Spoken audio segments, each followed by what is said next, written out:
안녕하세요. 증권업계에서는 올해 증시가 상당히 만만치 않을 것이라고 예상하고 있습니다. 일단 미국이 금리도 올릴 예정이고 그 외에도 자잘한 많은 악재들이 좀 있죠. 우리나라 같은 경우에 3월에 제20대 대통령 선거가 있는데요. 정치와 경제는 좀 떨어져 있다고 생각하시는 분들이 많을 수 있지만 대통령 선거는 증권 시장에서도 상당히 중요한 이벤트고 좀 공부를 해두실 필요가 있습니다. 오늘 누이떠는 정치 테마주가 아니라 각 대선 주자별 정책 공약과 그들이 바라보는 정치에 따른 산업 지형도 변화나 이런 것들을 좀 한번 생각해보는 그런 시간을 갖도록 하겠습니다.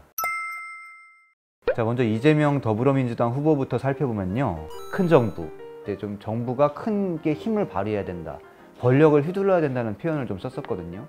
최근에 기획재정부와의 갈등도 좀 있고 여튼 아무튼 이제 좀 강한 권력을 휘둘러야 된다 이런 입장이기 때문에 상당히 이제 예산을 많이 집행하면서 그런 정부를 기획할 것 같습니다. 일단 이걸 좀 보셔야 되고요. 또 큰 정부를 지향하기 때문에 SOC 인프라 시설 확대 이것도 분명히 진행될 겁니다. 지금 우리나라도 아직은 그런 제반 시설이 완벽하게 되어 있는 게 아니잖아요. 특히 이제 교통 문제만 하더라도 여기저기서 지금 GTX도 사실 기대만큼 속도는 안 나고 있는 게 사실이고 9호선 연장 이슈도 있고 3호선 연장 거기다 이제 또 신도시도 개발하고 있기 때문에 이런 교통 편의성에 대한 것도 좀 근본적으로 관심이 있지 않을까 이런 생각을 합니다. 하지만 이게 또 그 건설주 기업들이 혜택이 갈지는 잘 모르겠어요. 특히 이재명 후보는 대기업한테 특혜가 되는 거를 상당히 안 좋아한다고 각 기업의 대관 담당자분들도 말씀을 하시더라고요. 제 생각에는 약간 대기업보다는 딱 경쟁력 있는 중견기업, 중소기업 위주로 살펴보시라 이렇게 말씀을 드리고 싶습니다. 또 다른 키워드가 이제 소비 활성화인데 성남시장 경기도지사를 거치면서 이재명 후보가 가장 강조했던 것이 뭐 있나요? 여러분 생각하셨을 때 가장 먼저 떠오르는 거 저 같은 경우 이제 지역화폐가 떠오릅니다. 지역화폐가 떠오르는데 지역화폐도 사실 소비 활성화가 연계돼 있죠. 지역화폐를 뿌려서 사람들이 더 많은 소비를 일으키도록 이제 유도한 건데 이래서 이제 소비 지원책은 계속 나오지 않을까. 지역 화폐를 만드는 게 이제 경기도 같은 경우에는 코나이라는 기업, 지금은 코나이가 특혜를 받았다 그래서 또 이슈가 좀 되고 있지만 그 정치적 논란을 빼고 제가 이제 정말 증권 시장을 바라보는 입장에서만 말씀을 드리자면 이 지역화폐, 스마트 카드 업체를 하는 기업이 대부분 대기업이고 중소기업 중에서 유일하게 유의미한 시장 점유율을 기록하고 있던 회사가 코나이거든요. 이재명 후보 입장에서 봤을 때 지역화폐는 키우고 하지만 대기업한테 주기는 싫고 그래서 코나이가 그 수혜를 누렸던 것이 아닐까. 그래서 드리고 싶은 말씀은 코나이가 되게 깨끗하게 해서 돈을 벌었다 이런 제휴관계 없다 이런 건 사실 잘 모르고요. 모르고 이제 사실 숫자랑 드러난 것만 중심으로 말씀을 드리면 대통령 후보가 관심 가지고 있는 영역에선 얼마든지 폭발적인 성장을 보일 수 있는 기업이 있다. 그리고 사실 이재명 후보가 지금은 지지율 분명히 1등인 사람이기 때문에 이재명 후보에 대한 스터디를 많이 하셔야 한다고 생각을 해요.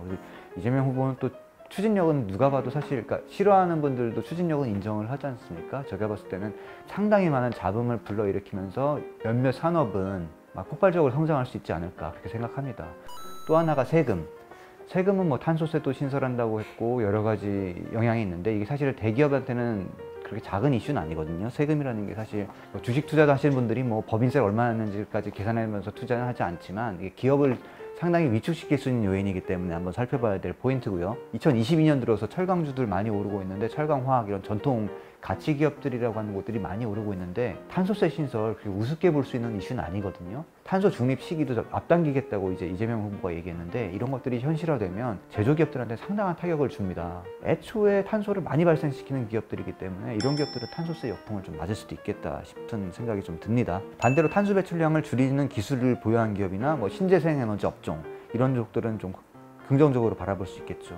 자, 이제 다시 대기업들은 안 좋을 것 같다고 말씀을 드렸는데 대기업이 안 좋은 이유도 여러 가지 포인트가 있어요. 첫 번째가 이제 승계 이슈. 지배구조 개편에 대한 건 지금도 계속 논란이 되잖아요. 저희가 LG에너지솔루션은 공모주 투자자들 입장에서는 상당히 좋은 기회지만 LG화학 주주들한테는 날벼락이었듯이 소액주주들을 사실은 그동안은 많이 신경을 안 쓰는 의사결정을 많이 했는데 전 이런 게 이제 상당히 점점 어려워지지 않을까. 이미 만약에 이제 불적 분할해서 상장을 하게 되면 그 상장할 때 신주를 그 모회사 주주들한테 우선 배정하는 이런 것들을 이제 공약을 내걸기도 했는데 이런 것들만 보더라도 점점 대기업이 약간 나한테 유리하게 승계를 하는 구조는 점점 막히지 않을까. 지배구조 개편 이슈에 대한 수혜 투자 이런 것들은 조금 조심하시는 게 나을 것 같고요. 자, 그리고 또 하나 이제 대기업한테 우려 요인이 이제 M&A가 있죠. M&A.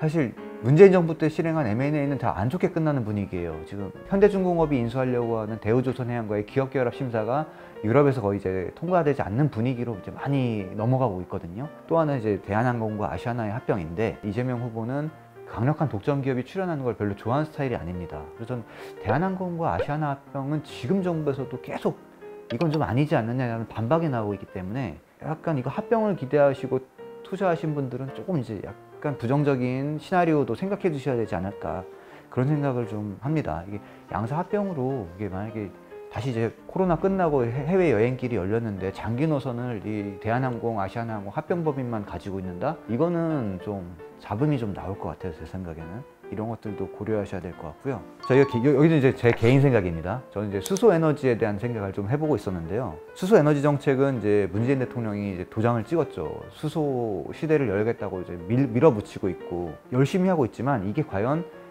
이재명 후보가 대통령이 된다면 그 시대에도 지금 같은 전폭적인 투자가 이루어질지는 약간 퀘스천 마크가 붙을 것 같습니다. 이게 사실 수소는 그 뭐 충전소부터 해서 아직 깔아야 되는 게 너무 많은데, 가시화되려면 시대가 많이 남았기 때문에, 제가 여태까지 봤던 이재명 후보의 느낌으로는 이게 본인의 치적이 안 될 가능성이 높은 수소에 몰빵하기는 좀 어렵지 않을까. 사실 반대로 전기차는 언젠가는 태양광 기술이 발전하거나 풍력 기술이 발전해서 그 깨끗한 에너지로만 전기를 만들 수 있잖아요.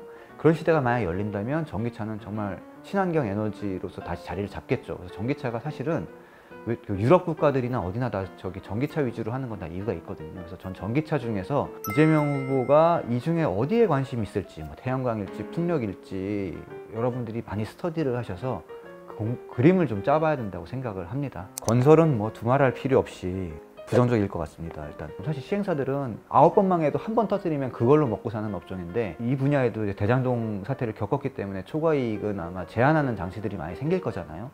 부동산 개발에 적극적으로 뛰어들 유인이 사라져요, 사실은. 제가 아는 시행사분들도 다 신용불량자로 계속 살다가 한 번 터지면 그때 다 빚 갚고 나서 이제 회장님 소리 듣다가 또 몇 번 망하다가 다시 성공하고, 이런 게 반복이 되는데, 한 번으로 크게 대박을 터뜨리지 못한다면 아무도 개발을 나서려고 하지 않을 것 같고, 심지어 이재명 후보가 지난번에 이제 3프로TV나 각종 언론 인터뷰에서 응한 것만 봐도 주택 공급에 대한 거는 이렇게 전향적이진 않더라고요. 그래서 주택은 지금 충분히 있다라는 입장이기 때문에 건설주에 대해서는 좀 조심스럽게 하시는 게 낫지 않을까, 그렇게 생각을 합니다. 금융도 마찬가지입니다. 금융도 이재명 후보가 그리는 큰 정부 내에서는 은행은 정말 저소득층을 위한 지원기구 중심으로 생각을 하지, 뭐 그렇게 은행업을 독려하겠다 이런 느낌은 사실 저 별로 안 들고요. 금융부담 완화, 이거는 사실은 뭐 은행한테 상당히 안 좋은 이슈들이고, 지금도 사실은 이제 대출 제한이 많이 들어오면서 은행들이 대출 영업을 많이 못하는 상황이잖아요. 그래서 이런 거 분위기는 계속 가지 않을까, 뭐 그렇게 생각을 합니다.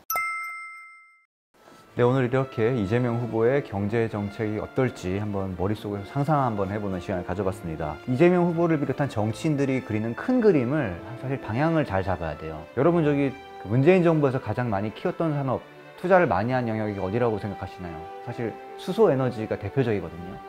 수소에너지 정책을 하루아침에 뚝 떨어진 게 아니라 문재인 대통령이 예전부터 수소에너지에 대한 관심이 좀 있었어요. 2012년에 이제 처음 선거운동을 경합을 벌일 때만 하더라도 수소에너지에 대한 이야기를 상당히 많이 했습니다. 문재인 대통령이 옛날부터 수소에 관심이 있었다는 걸 미리 캐치하고 있었다면 차근차근 모아갔다면 아마 2020년부터는 큰 수익을 내셨을 텐데, 상하프론테크라는 기업을 한번 살펴봤더니 2020년 1월만 하더라도 한 7,000원대 머물던 주가가 작년에 한 78,000원까지 올라가고 그랬었거든요. 그래서 이 대통령이 될 사람의 머릿속에 무엇이 있는지를 생각해보는 게 상당히 중요합니다. 이재명 후보 이야기는 여기서 마치고요. 다음 편에는 이제 윤석열 후보에 대한 이야기를 한번 좀 조사해서 다시 한번 말씀드리겠습니다. 감사합니다.